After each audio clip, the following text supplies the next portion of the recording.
chez Le Temps Présent 3 ouvrages qui nous parlent du temps. Changez votre futur par les ouvertures temporelles, le double, comment ça marche, et la clé du futur. Alors, ma première question, ce serait de comprendre un peu votre cheminement. Comment un physicien, docteur en mécanique des fluides, en vient à s'intéresser à la physique quantique et au concept du temps? C'est une longue démarche. En fait, je ne m'y attendais pas du tout. Parce que je pensais écrire quelque chose qui serait vaguement scientifique, qui était plutôt philosophique. Et tout d'un coup, je m'aperçois que je suis en train d'écrire quelque chose de purement scientifique. Car je me suis guidé par l'intuition. Et je me suis rendu compte à ce moment-là que si je prolongeais cette intuition, j'écrivais des choses assez hallucinantes qui rejoignaient la science que je connaissais. Alors j'ai changé de cap. Au lieu de penser que j'écrivais quelque chose d'un peu, romanesque, si on peut dire comme ça, j'écrivais quelque chose de très sérieux. Alors je pense que c'est dû à toute ma préparation depuis le plus jeune âge jusqu'à cette date-là, où tout ce qui avait été versé en moi au niveau connaissance trouvait une espèce de synthèse, mais une synthèse fulgurante. C'est pas, on pourrait appeler ça un petit peu, des intuitions phénoménales.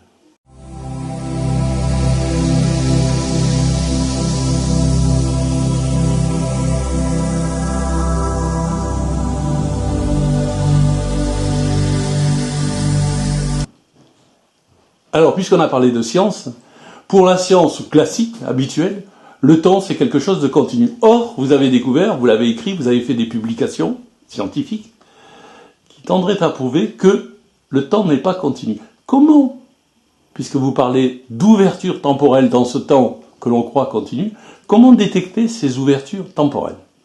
Alors, il y a deux façons de les détecter. D'abord, de penser qu'elles existent, donc dans des temps imperceptibles. La mécanique de l'infiniment petit nous prouve qu'il y a des temps imperceptibles, que l'énergie n'arrive que par petits bouts.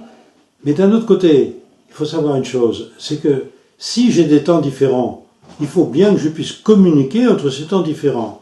La science actuelle parle d'intrication qui ne signifie pas grand-chose, et moi, je pars d'une histoire de vitesse d'information qui m'a fait découvrir des vitesses supérieures à la vitesse de la lumière.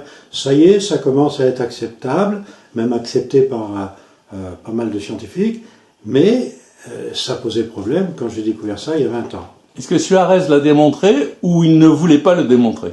Non, c'est d'abord Alain Aspect qui, voulant démontrer qu'on ne pouvait pas aller plus vite que la vitesse de la lumière, par son expérience, a trouvé qu'on allait beaucoup plus vite que la vitesse de la lumière. Donc il a révisé sa copie, car c'est un homme extrêmement intelligent et, qui sait s'adapter, qui s'adapte très bien, et il est devenu un des pontes de ces histoires de vitesse supraluminique, qu'on appelle maintenant supraluminique, parce que superlumineuse, ça a tellement été critiqué qu'on a supprimé le mot pour mettre supraluminique. D'accord. Et ce n'est pas encore totalement admis par la communauté scientifique. Ce n'est admis que par vraiment quelques scientifiques pointus. Mais si vous avez deux particules qui passent une information, on dit qu'elles sont intriquées. Donc ça signifie que, instantanément, elles reçoivent les mêmes informations en même temps. Ben réfléchissons, soyons logiques. Qui donne l'information? La question qu'on peut se poser quand on regarde vos conférences, c'est temps perceptible, temps imperceptible. Comment passe-t-on d'un temps à l'autre? Ah, ça c'est un peu compliqué quand même. C'est un peu compliqué. Mais imaginez que l'espace sert au temps. De même que le temps sert à l'espace. C'est le mouvement de l'espace qui définit le temps. Et le temps lui-même est un espace parcouru. Est-ce qu'on est chez Einstein ou est-ce qu'on est chez Langevin? Les deux. Chez les deux. Non, on ne peut pas dire le...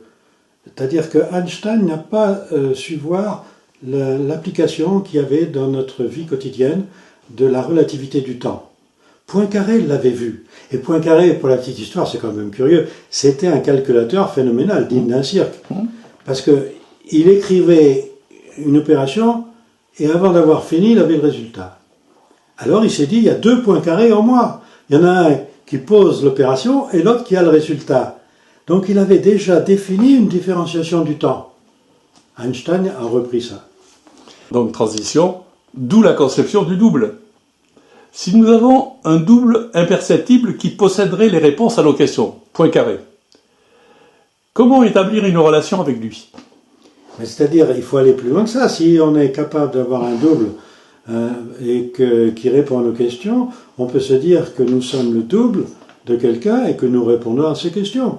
Il faut pas s'arrêter à un seul dédoublement. Il y a un dédoublement en chaîne. Ça voudrait dire qu'on serait coincé entre un temps qui nous pose des questions et un temps qui fabrique nos réponses. Et que par une information qui passerait dans ces 3 temps à la fois, nous, au centre, nous aurions des réponses à des questions que nous n'avons même pas eu le temps de nous poser. C'est assez prodigieux. Ah, c'est la définition de l'intuition, de l'anticipation, de la prémonition, l'instinct. C'est la seule façon de comprendre ça.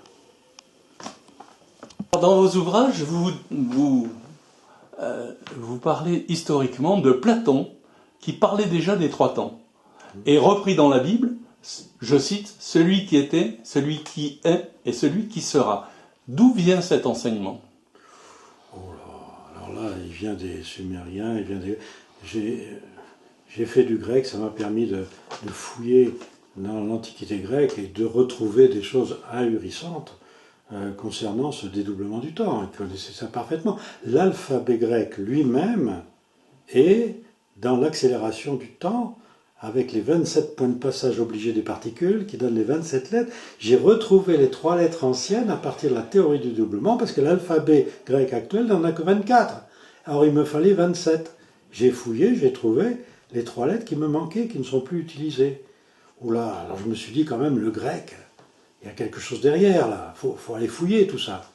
Selon Einstein, l'énergie est une masse.